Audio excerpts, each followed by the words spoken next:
Hey guys, welcome back to Scott's Honest Reviews. So today we are reviewing a battery power bank. Now this is a high performance power bank and I'm pretty excited about this. I mean, it's a heavy duty power bank.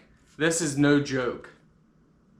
So we got this for a specific application, which if you can see right here, we have a custom gaming setup that I made and designed. And this bad boy is going to help power it. So I'm pretty excited. So you have NDC 5 volt. Looks like you got 2 ports. You got a power button on the side there. You got 4 USBs. You got an LED light. So we go ahead and press the power button. When you press the power button, it'll light up and it'll show you how much power you have left in the bank. And it's powering our power bank and our speaker and everything else. So this is definitely working great. I absolutely love this.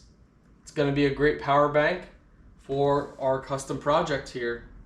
So whatever you need to use it for, it's definitely a great power bank and I highly recommend it.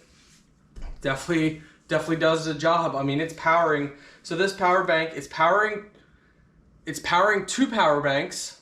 It's powering our Bluetooth speaker, it's powering our Raspberry Pi, it's powering our screen, it's powering our controller, it's powering our fan in the back. I don't know if I have anything else or not. I'm sure I do, but it's definitely doing the job and I absolutely love it. Definitely love it.